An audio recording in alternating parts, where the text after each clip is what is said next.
You are welcome back to the Cocoa Digest Morning Show. If you are just tuning in, it is time for our online and newspaper print review with two of my co-hosts in the persons of Mr. Clement Yabankwe and Miss Miriam Abnadidi. Good morning. Good morning, Yara. How have you been? I've been good. I mean, I had a very long weekend. Oh, yeah, so I had a lot of rest. Oh, I think it's even showing on your face, you're glowing, you know.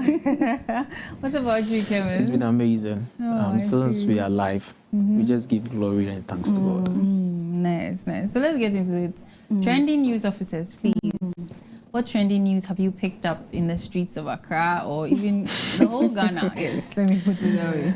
So over the weekend, I mean, the biggest opposition party, the National Democratic Congress, held their launch in Tamale, their manifesto launch in Tamale, and it was, I don't know how to put it, but when you see the crowd, the number of people that came out to support former President John Dramani Mahama, I must say it was very commendable. And some people have also made mention of the fact that he admitted that he made certain mistakes when he was in power. And so he intends to correct all those mistakes when he's voted into power.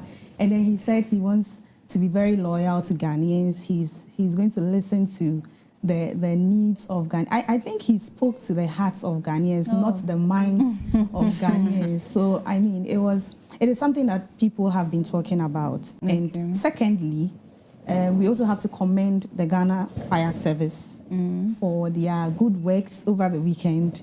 We also saw, all over social media that they rescued a young girl who was, how do I even put it, who was found sitting in the interchange. Yeah, something like that, yeah. So they rescued her. And, journalists will always probe into issues. And they went further to ask the lady how come she got herself there. People have been wondering. Some even said she's a witch. Some said, she flew over the whole lot.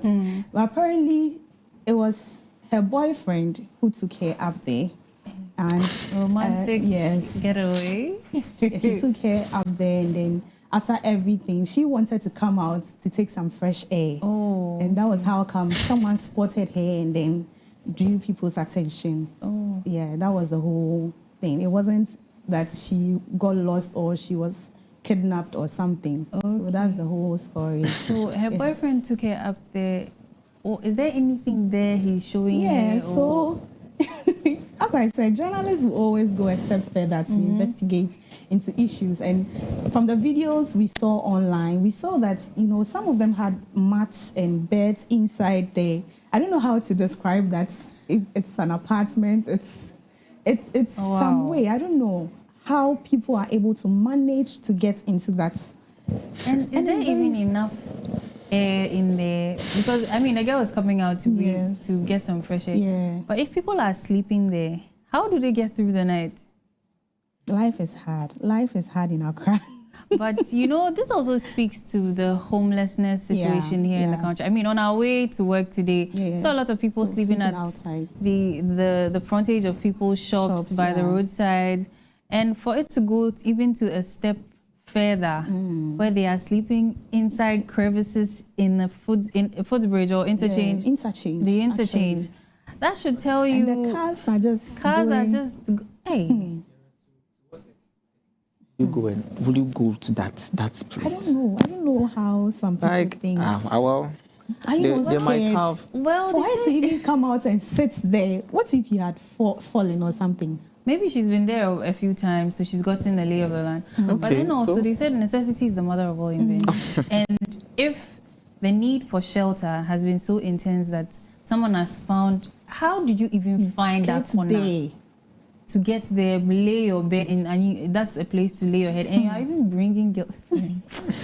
That's aside. Yes. Let me touch a little bit on the NDC's launch over the weekend. It was very. I followed it on other media platforms, and as she said, the crowd was there. They featured some musicians who are even indigenous of Tamale, like Kinaisoba and other people who were there to grace the occasion. So it's very nice, or it was very nice. But at the end of the day, we are looking at what you are bringing to Ghanaians. It's not a matter of what you come out to say, but after you saying it, is that what you are going to do when the power is given to you? So that is what Ghanaians, we are looking out for in this 2024 election. Frankly speaking, we are sick and tired of all the promises. So we want action. So no matter what, over the week, I think I heard another story about the current running mate for the New Patriotic Party also made a comment on buying a phone and paying it in installments to an extent of 1 Ghana cedis, 2 cedis, and it's when you go to social media, a lot of people were talking about it. So what we want to tell them is the promises are enough. We want action. So when power is given to you, please try and make sure you deliver. And we have okay. So the last trending is today happens to be the International Friendship Day. Yes. 2024. It's not easy. Mimi, this your friend. But let me that's the question. Do you have a best friend? Mimi, I have a best friend. But when I start talking about my best friend story, my best friend is a lady. Hey, wow. I know. Men with female best friends. Oh yes, Let me have to elaborate. So my best friend is a lady. Okay. Somewhere 2006. I have 2 female friends. They are all my best friends because we started from day one and we grew up together, and now we are still connected. The only problem is one is married, and you see when she gets married, she have to let it be. But you see, Shakespeare said something. He says that old friends are like alphabets, and new friends are poems. Never ignore old friends, because you will need the alphabet to write your poems. So we just want to tell viewers, today is International Friendship Day. Don't ignore the old people who stood with you in terms of trial. You see, some people, when they reach an extent, they ignore those who helped them. William says we shouldn't do that.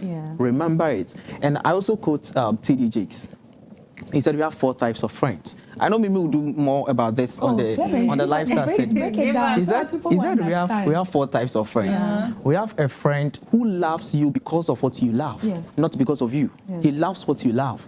We have another friend who is just your friend because of what you hate. You see, the day you stop hating what he hates, he's still being your friend. The enemy of my enemy is your friend. And so you have another friend who is just with you for a particular assignment. At the end of the assignment, he goes his way. And you have a friend who will be with you for the rest of your life. So anybody whom you come across, you should get to know why is the person in your life. So if you get to know why the person is in your life, that is when you know the place you put the person. But if you fail to know why the person is in your life, trust me, the person will be there and you might think he's bringing evil, he's bringing bad things, bad luck. Maybe his season of friendship is over. So you just have to let the person go. That's true. And this year's theme, we are embracing diversity and also fostering unity. I have this friend who once told me that, Mimi, if someone comes into your life, just use the board mass, the mathematics. Yes. So the person is either coming to put you in a bracket, the person is coming to multiply you, the person is coming to subtract from you, add, and all those kind of formulas. So you need to understand the kind of friend you have, and then, as Clement said, you position them. So we are embracing diversity and also fostering unity. The phone lines are going to be opened in the course of the conversation. So you can call and wish your, friends, your best friends, say something nice to them. I mean, Ghanaians don't appreciate people. But today they are going to appreciate. Oh yes, yes. So because I have a best friend watching. I know he will send a message.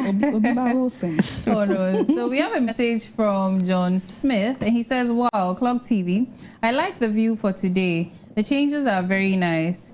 Keep the good work up. Big ups." Thank you very much, John Smith. Thank you for your comment. Please send in your comments. As you heard, today we are celebrating International Friendship Day. So send in your messages to your friends, your heartfelt, beautiful messages to your friends and loved ones. Call to give them shout outs. We will read everything out for you. So yes, back to our newspaper review. Miss, who will start? Okay, let me start. Okay. So I have with me today's daily graphic, and on the front page, we are seeing Gacl's actions constituted misconduct, and this is the Chief of Defense Staff speaking as he told the court over the weekend.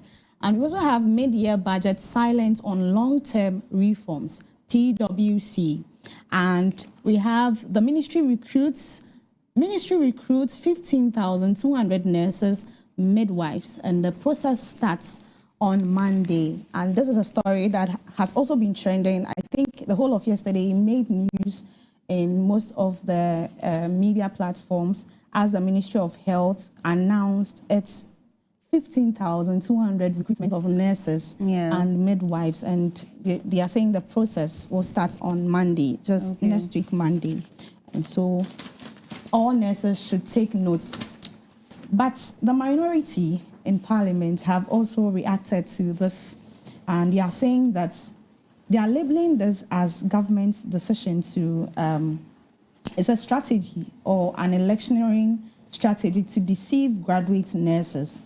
And this is what they said. Although this comes as welcome news after several unanswered calls on government to recruit qualified healthcare graduates into the Ghana Health Service, the ministry is of the view that the recruitment should be, at the very least, a predictable annual affair that feeds into a broad framework of consistently delivering quality health service for Ghanaians. And giving an address in Parliament yesterday, the ranking member of Parliament Select Committee on Health, Pabna Minta Akando, said the opening was a strategy to deceive the nurses who had suffered years of unemployment. And they are advising all graduate health workers not to be hoodwinked by these last-minute political gimmicks, tricks, and machinations into believing that recruitment will be handled better going forward. So that is the advice minority is given to graduate nurses and midwives who intend to partake in this recruitment. They are saying they shouldn't fall for the MPPs or the incumbent government's, tricks or strategy of getting them to vote for them. It's an election year. Yeah, but I think the PR of the Ministry of Health was in an interview I watched, and he was saying that it is not true. They've actually been given some clearance to recruit, and so it's going to even start from people who have finished school as far back as 2020.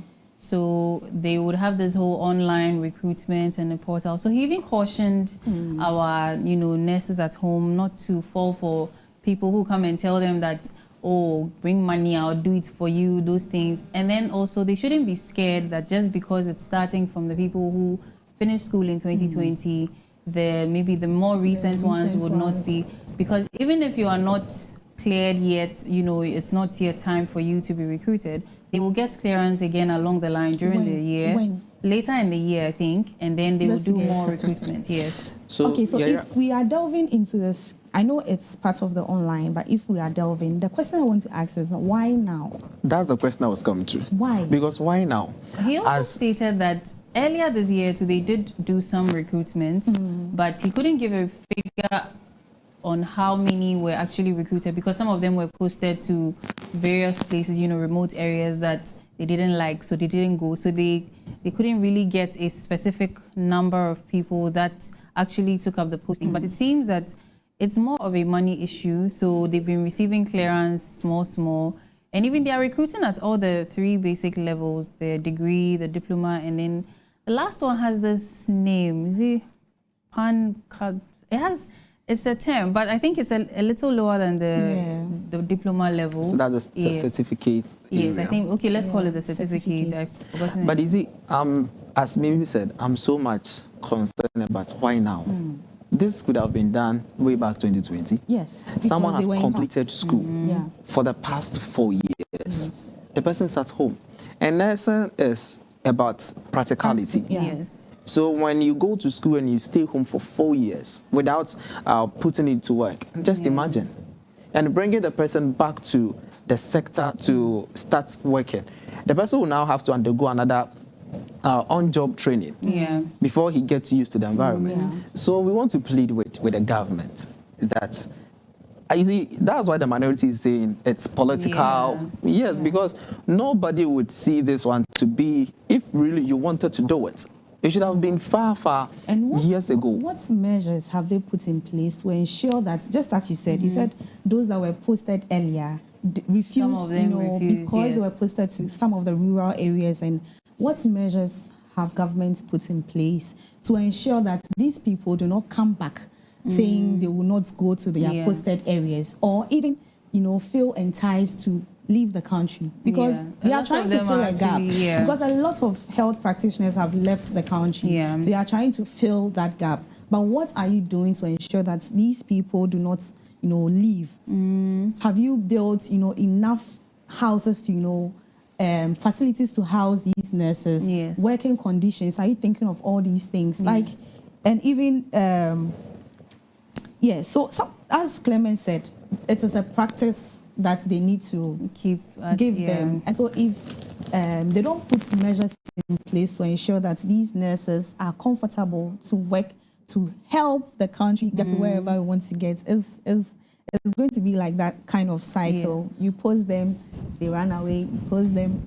So it seems that the government has to actually do it simultaneously, where they are improving upon the facilities of these various healthcare facilities in all around the country, as well as recruiting people, so that at least the promise of hope, you see the place, you can see some renovations going on, you know that, within a few months or give or take a few years, I will be in a better working condition, and then it would also help. Because this profession, it has to do with passion. If the person is not passionate about it, I know most people go into nursing not because they are passionate about it, but because they want to get something doing. Okay, let's put that aside. What are you doing to motivate these people to become passionate about the work they are going to do, right?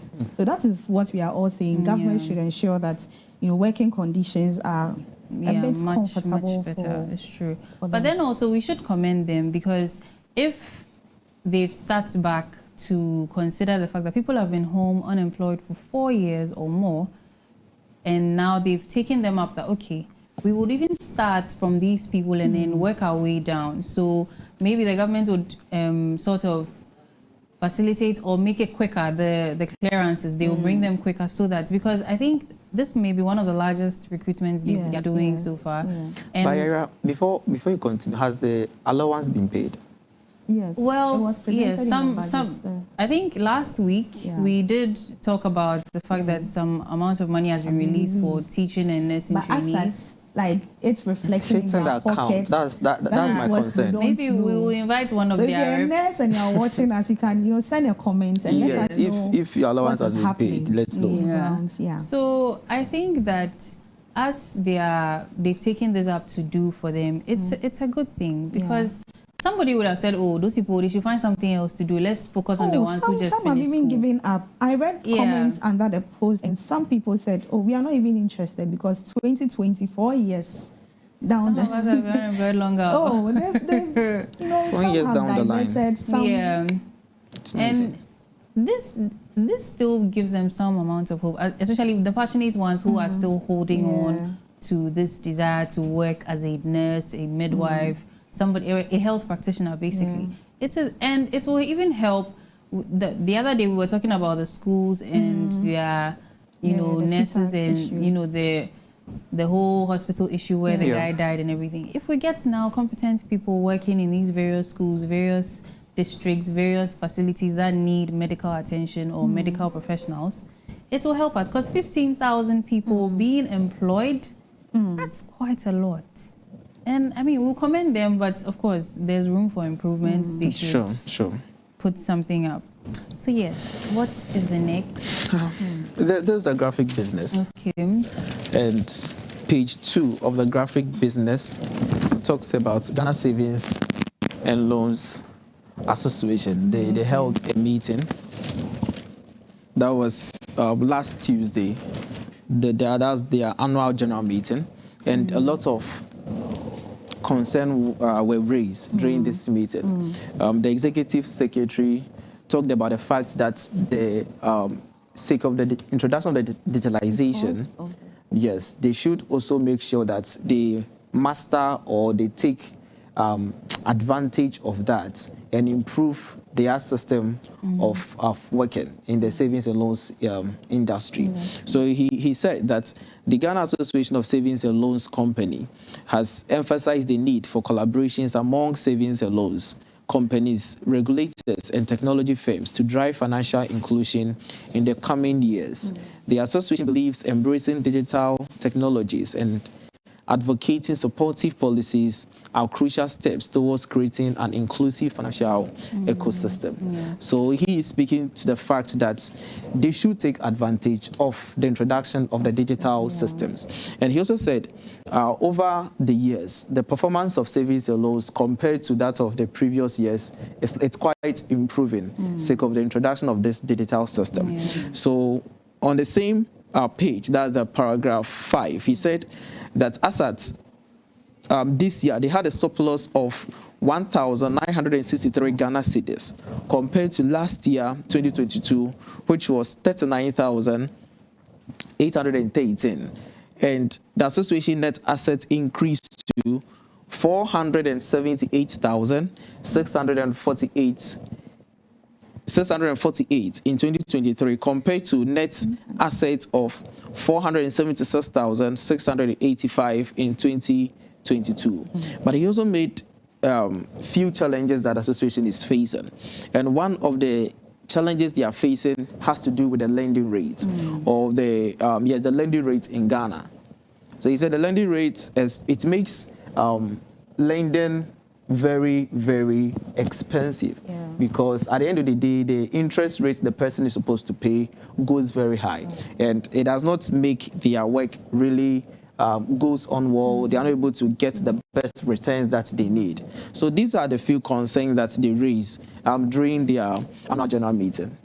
I think it's a good thing that they raised this concern because, I mean, we all know how digitalization has taken the forefront of Ghana's economy, helping improve businesses and other things. Saving and loans for some time has been that kind of, I don't know, people have that kind of local perception about it.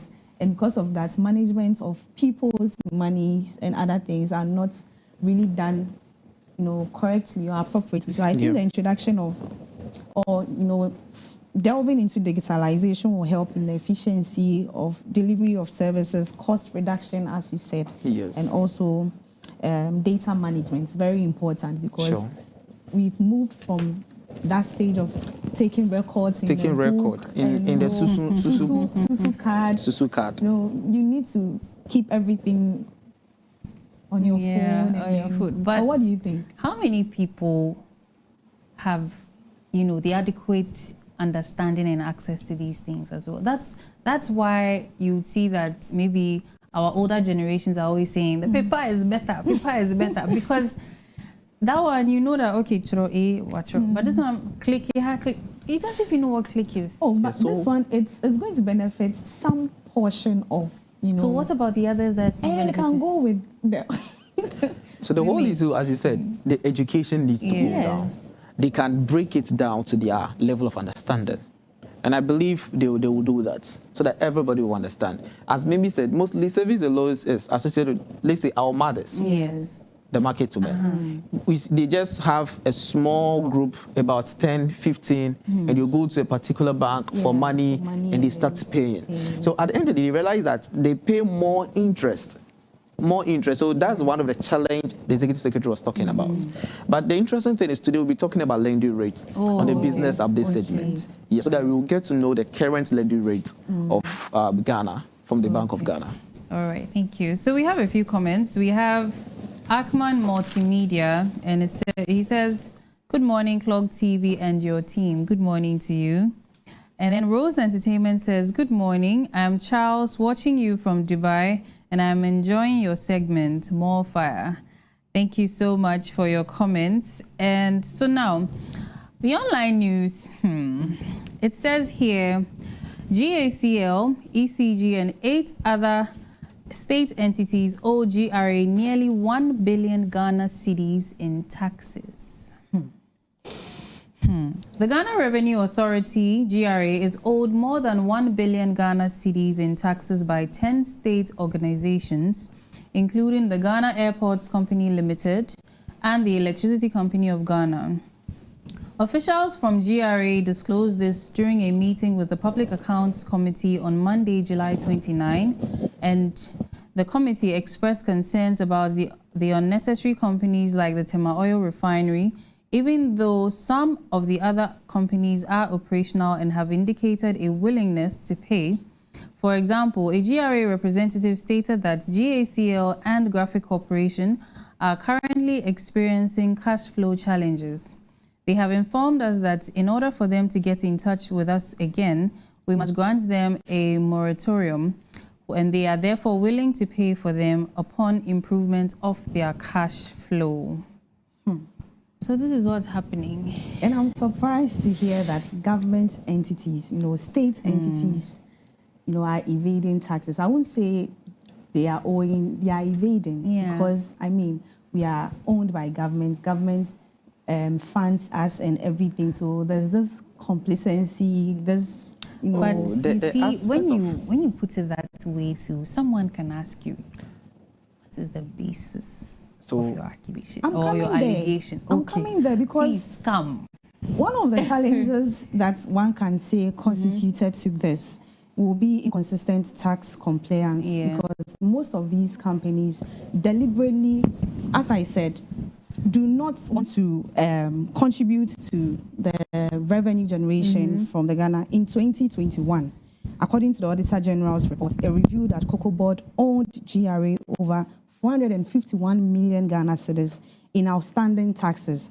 And the report noted that Cocoa Board had deliberately failed to pay the taxes despite generating significant revenue from cocoa exports that particular year. And also in 2020, it was also recorded in the same Auditor's General's report that VRA owed GRA over 400 million Ghana cedis in unpaid taxes, including income tax and other taxes. And the report also indicated that VRA had allegedly refused to pay the taxes, citing financial constraints and disputes over tax assessment. These are the records.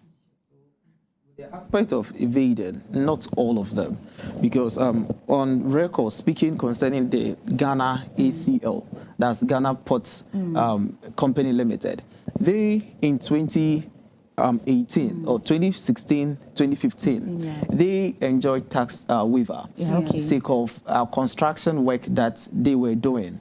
And when you talk about tax waiver, that is, they apply to the ministry or to GRA and to Parliament that because of what we are doing, we want you to take off this tax from us. We are not going to pay for this year's tax. And Parliament gave them that go ahead. To why? Because they were, as at then, building a project. When you take that of the Kumasi International Airport, when they were starting the phase 2, that's somewhere 2018, they also applied to Parliament for tax waiver. And the amount was, let me get it right here. The amount involved was almost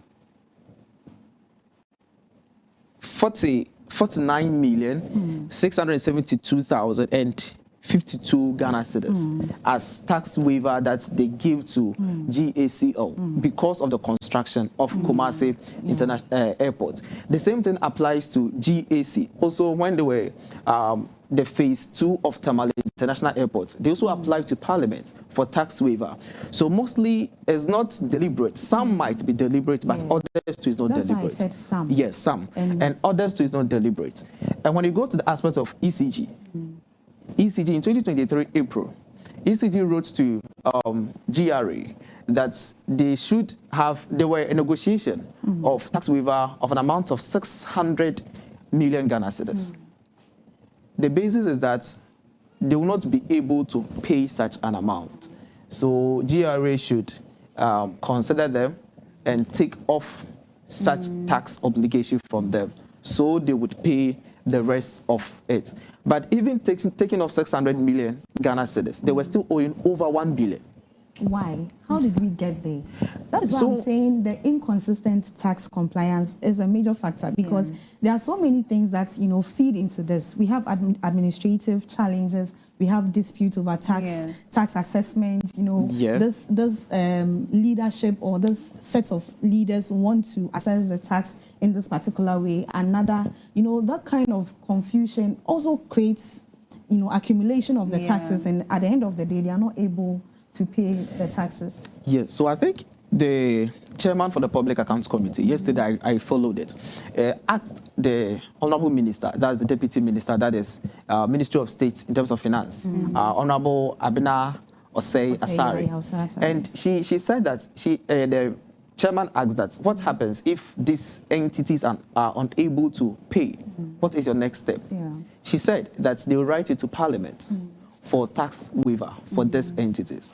When talk about tax waiver, it means they are not going to pay. It's going to be a bad debt to them. They are going to write it off. That's not fair. Is that fair? Because if I am paying income tax every month, you deduct it from source, then the corporate tax, then they also are supposed to pay. So you see, there are going to be introduction of new taxation system. That is a modification taxation system, where it's going to be more of electronic, digital means. So I think the rep of GRA on that board meeting, public accounts meeting yesterday, another honorable member asked him that what happens if people are failing to pay, how would this introduction of digital system help in solving this? He made a statement. He said that when you fail to pay your tax, you are not going to get tax clearance. Because automatically the system will not allow you to clear yourself. And if the system does not allow you to clear yourself, you just imagine the kind of situation you are going to face. So I think the various state institutions, and as Mimi said, you only pay tax when you have profits. Tax is only calculated on your profits. So if these people are having issues with taxation, it means that they are having issues with their profits. Yes. So if, and when your book is read, there's no way they will tax profit on. They will tax. They will tax your book as being read. So if your book is showing at least it's good, and you've been able to cater for all your operating expenses, you've been able to cater for all your fixed expenses, then what prevents you from paying tax? Because these taxes are what they use to fund these very organizations we have. So if these corporate entities fail to pay tax, then what happens to the sector we find ourselves? It's not small money. And even my question is, so you mentioned corporate tax as well. And these companies have employees. These are people working in the company, generating some amount of money, because these people get paid at the end of the month. From management down to the cleaner or the last person. So if these monies are being generated, how come taxes are not being taken out of it to be paid? The taxes are being taken out, and they are not being paid because these same companies pay their employees SNIT, right? And I'm sure it's been calculated into their budget. So if they've been able to accumulate this amount of debt, then it means that there is something going on. There is something wrong, because for a state entity to decide or to be found lacking in this. What will private entities see? What would we, the common That's what I'm saying. It is not fair. If someone is to read this right now, and the person is a private, investor or something, they will say, "Oh, government is not even paying." A company like ECG, if you are unfortunately on postpaid. It's good you use unfortunately, because it's a serious situation. And your money has been calculated for you, you are not able to pay, you will not have access to electricity. So, and sometimes some people even complain that the amount of electricity they use does not tally with the amount of money they are supposed to pay. When you check the receipts, there is tax. And all of those things, all these monies are being paid. I mean, the whole country uses electricity. Of course. We are all paying for it, whether prepaid, postpaid, mid-paid, all the kinds of paid. We are paying for electricity. So all this money, are you saying that after paying your employees is finished, you can't pay tax? I think for the ECG story, I also read through it.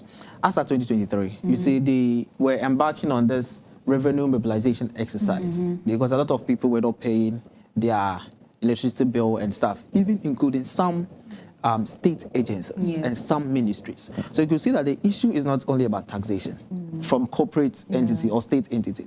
Even in ECG, they also face the same issue. We were here, some ministries, even parliament had issue with electricity. So as at 2023, ECG tax, their revenue mobilization, they targeted an amount, I think, 5.1 billion Ghana cedis.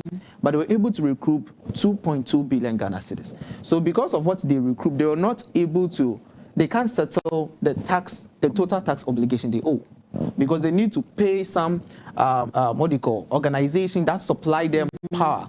I think we heard of ECG owing other, like Gridco and other people. So but we are not saying they should clear all their debts. I mean, a portion of it to show some kind of commitment, right? Arrange it, divide it. All of us here, when we get our salaries, even if you're not able to pay everything, you pay me, oh, please, next month I'll come and top up. I pay you next. So why can't they just rather spread it? And then it is a show of even good faith. That's okay. We're not taking advantage of the amount of power we have here, because the ECG or Ghana Airports Commission, Ghana Airports Company Limited. Company Limited, sorry.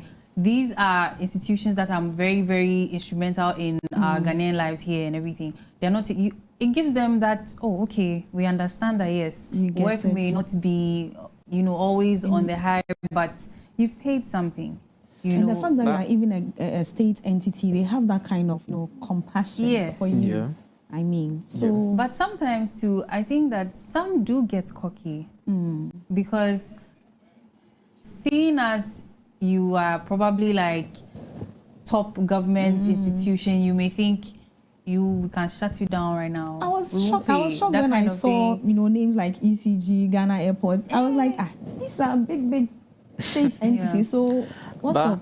But you see, it's not only the state entities. Some even private people are still owing taxes. Because yesterday the Public Accounts Committee, they mentioned of other companies that are owing, and I can't really talk about mentioning their names here. But you see, some have written to the Commissioner General that they should please waive some of their taxes off. That's the interest rate. But the Commissioner General wrote back to them, telling them that she is not having that power unless Parliament agree to do that. Even if that is agreed on, they need to sign a bond, because if if we should waive your taxes, you will still go back. You will still go back into doing the same thing. Yes. So you see, that's very interesting, because the rep for GRA yesterday, the public committee chair asked him that what happens if one fails to pay his taxes. He said the last thing for them to do is to sell off the property of the company. So yes. To be sold. Oh no, it's state-owned, so I think they won't do that. So if private entities owing GRA an amount of tax, and on what share is coming back, the last thing for them to do is they will sell your property and make sure they just defrayed that. We need to still hit on the state entities, because we need to hold them accountable. It is state-owned. Okay, so our very own Obiba Wilson has sent his message, and he says, "Good morning, Yaira and your team. I haven't been happy since Friday, but at least seeing you guys has given me hope. God richly bless you all." Obiba Wilson, thank you so much for your comments. We are happy to make you happy today. So yes, the last, I think that's the last. We have a birthday message for your segment. So yes, the last story here says, help put an end to harmful cultural customs, traditional leaders have pleaded. And this is from, so this story here says, Dr. Wilfred Okan, the UNFPA's resident representative in Ghana, has advocated for cooperative efforts with traditional authorities to assist in eradicating cultural practices and norms that undermine the development, but also violate other people's human rights. And it says here, traditional leaders can leverage their cultural authority and community standing to significantly advance women's rights, gender equality, and empowerment, and create more inclusive societies, he explained. Traditional authorities, including chiefs and queen mothers, served as pivotal intermediaries for development and wielded significant power, which empowered them to review any cultural practice, including child marriage, that affected their people and did not promote development. I'm happy to hear this. Oh, it's a good cause. I mean, to empower traditional leaders to take up, you know, the how do I put it? Like initiative. Yes, to help stop or curb these harmful practices. I think it's a good thing, but I also think the approach must be examined well, because I mean, these people, these traditional leaders still hold on to some of their customs and traditions. And so in as much as we are giving them the power, some will also feel complicit in, exercising that power. So we'll say, oh, we still have to do this right because traditionally it is right for us to do it. We have to perform this right because it is our culture, it's our customs, even if it's going against the person's, morality and other things. And the education should also go further to hint on the fact that women, children, and the vulnerable group need close attention and care. And so that should be like the brain behind, how do I put it? They initiating anything to help the community members, right? So if I know I have to take care of women, I have to take care of girls, right? Like the female genital mutilation, child marriages, and all those things, I would have to think about it, better before implementing it or initiating it. Even on the education front, I think that we have to, or the education has to go deep into the effects of these things, where even some of the elders in the community who have undergone some of these harmful practices in the name of culture, they come and speak up about the effects these things have had on them, like the female genital mutilation. There are types, and there are types where the whole place is sewed up and left with a very, very small opening.